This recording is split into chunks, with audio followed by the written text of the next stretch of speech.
के खास बुलेटिन की शुरुआत करेंगे और बुलेटिन में सबसे पहले बात करेंगे लखनऊ के, जहां पर केजीएमयू में धर्मांतरण मामले में पूछताछ हुई। पीलीभीत के मौलवी जाहिद हसन से पूछताछ हुई। मैंने जांच में सहयोग किया, ये मौलवी ने कहा है।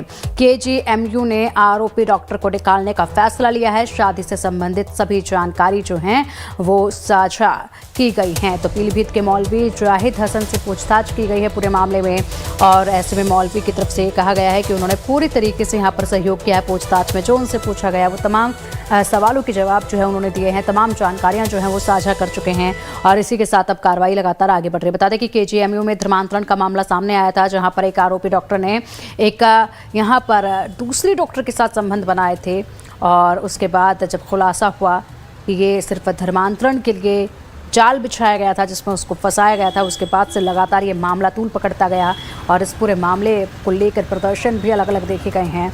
उसके बाद इसमें कार्रवाई की गई, और आखिरकार लंबे वक्त की छानबीन के बाद आरोपी डॉक्टर को जो है वो गिरफ्तार भी किया गया है, जिसके बाद बड़े खुलासे हुए हैं। इन खुलासों में सबसे महत्वपूर्ण जानकारी ये सामने आई कि यहाँ पर बहुत अलग अलग लोगों से प्रभावित था आरोपी डॉक्टर, और इसी के साथ यहाँ पर एक प्रतिबंधित संगठन के साथ भी उसका कनेक्शन जो है वो पाया गया है।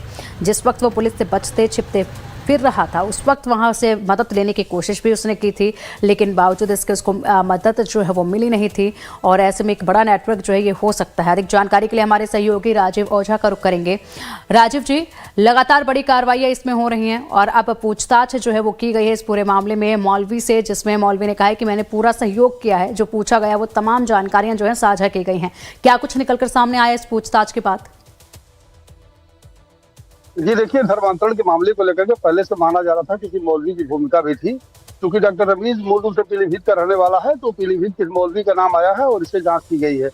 कल पूरे मामले की जांच मुख्यमंत्री योगी आदित्यनाथ ने एसटीएफ को सौंप दी है। केजीएमयू प्रशासन के अनुरोध पर शासन ने जो 7 सदस्यीय फैक्ट फाइंडिंग कमेटी बनाई थी, जिसके अध्यक्ष थे पूर्व डीजीपी उत्तर प्रदेश के पूर्व डीजी इंटेलिजेंस भवेश कुमार सिंह, और 7 उसमें डीन भी थे केजीएमयू के। 7 सदस्यीय कमेटी की फैक्ट फाइंडिंग जो रिपोर्ट आई है उसमें ढेर सारे चौंकाने वाले तथ्य सामने आए हैं। तो उन सारे जो मामलों की गहनता से जांच के लिए उत्तर प्रदेश सरकार ने पूरे मामले की जांच एसटीएफ को सौंप दी है।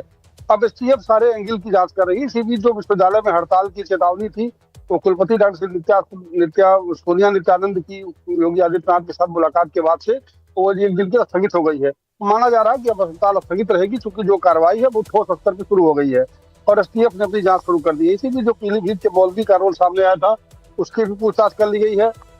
उसने अभी तक कुछ जानकारी दी है, वो कह रहा मैं जांच में पूरा सहयोग कर रहा हूँ, यानी जो भी तथ्य उससे मांगे गए हैं उसकी जानकारी उसने दिया है।